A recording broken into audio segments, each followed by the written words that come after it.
చేసినటువంటి తెలుగుదేశం పార్టీ కుటుంబ సభ్యులందరికీ కూడా పేరు పేరున నమస్కారాలు తెలియజేసుకుంటున్నాం. క్షేత్రస్థాయిలో ఈరోజు మన పరిస్థితి ఎట్లుందో ఒకసారి అందరూ మనం గమనించుకోవాలి.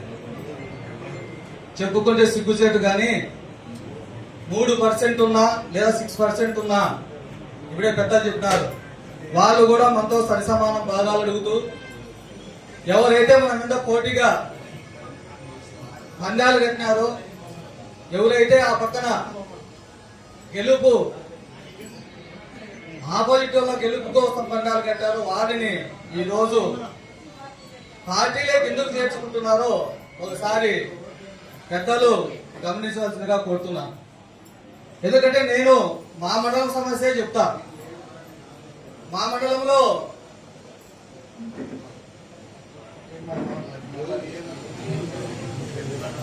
మహిళా అధ్యక్షురాలు ఆడమనిషి అనేది కూడా చూడుకోకుండా మండలం అంతా మాతో పాటు సరిసమానంగా తిరుగుతూ ప్రతి చిన్న కార్యక్రమానికి కూడా పాపం వాళ్ళ గ్రామంలో సత్సంబంధాలు పెట్టుకొని గతంలో సర్పంచ్గా పోటీ చేసి ఓడిపోయి మరీ మంచి పేరు తెచ్చుకోవాలా, పార్టీ కారణంతో ఒక తాడిపై తేవాలని కృషి చేస్తూ భార్యాభర్త పిల్లలందరూ కూడా ఏకక్షేత్రంగా గ్రామంలో పనిచేస్తూ అదేవిధంగా మండలంలో కూడా పనిచేసింది.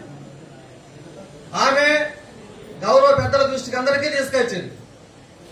ఎందుకంటే అయ్యా మాకు చాలా ఇబ్బందికరంగా ఉంటుంది, మమ్మల్ని జైలు పాలు చేసినారు, మాకు బిల్లులు కాకుండా చేసినారు, మమ్మల్ని చాలా అవమానపరిచినారు అని చెప్పినా కూడా మరి ఎందుకు ఆ పోతుగూడ సర్పంచ్ చేర్పించుకోవాల్సి వచ్చిందో పెద్దలు ఆలోచించాలి. ఎందుకంటే గతంలో ఒక వర్క్ పురుషోత్తం చౌదరి చింతలపల్లి కిలోడు వర్క్ చేసినాడు. గవర్నమెంట్ మారిన తర్వాత అందులో ఏదో 5% 6% తీసుకొని బిల్లులు ఇచ్చేశారు.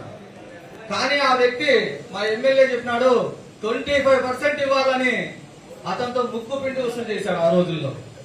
సరే మా రూరల్ అధ్యక్షులు కానీ వీళ్ళంతా కూడా సరే ఏదో టైంలో చెప్తాడు, మనం కూడా మనకు జరిగిన అన్యాయానికి ప్రతీకారం తీర్చుకుందాము అనే పరిస్థితుల్లో మన ప్రమేయం లేకుండా మాకు తెలియకోకుండా ఎవరి పేరు మీదో చెప్పి పార్టీలకు చేర్చుకుంటే ఏ విధంగా ఉంటుందో నారా లోకేష్ దృష్టి కూడా తీసుకోవాల్సింది ఈ సందర్భంగా నేను కోరుతాను. ఎట్లా ఉండేది గతంలో మనం చూసినాం. చెల్లా చెదురైతే ఏం శ్రీరామ్ బాబుకి ఇక్కడ అవసరమా? నారా చంద్రబాబు నాయుడు గారే పని కట్టుకొని మరి ఆయనకు ఒక నియోజకవర్గం ఉన్నప్పటికీ ఇక్కడికి పంపించి తీవ్ర అన్యాయం చేసినాడని ఈ సందర్భంగా నేను చెప్తా ఉన్నా.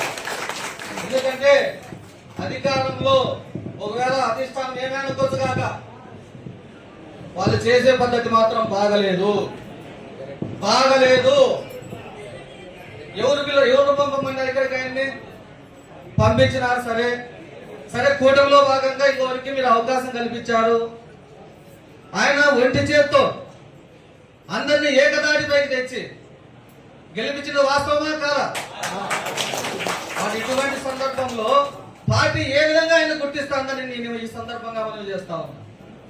ఎక్కడైనా ఏ ఆఫీసులోకైనా పోయేది మనకు జరుగుతూ ఉన్నాయా?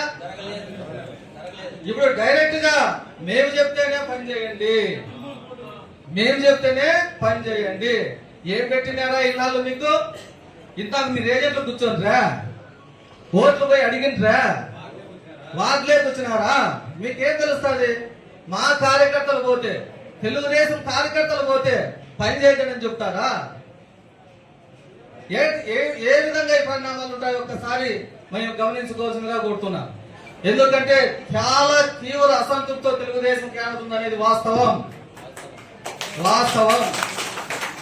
ఎందుకంటే గత 5 ఏళ్లలో ఇక్కడ ఉన్న ఫ్యాక్షనిజం గాని గూండాయిజం గాని ఎదుర్కొని ఎన్ని ఇబ్బందులు పెట్టినా మనకు తెలుసు. గత ప్రభుత్వంలో ఎవరెవరి కోణంలో ఎవరిని ఏ విధంగా ఇబ్బంది పెట్టారో మనకు తెలుసు.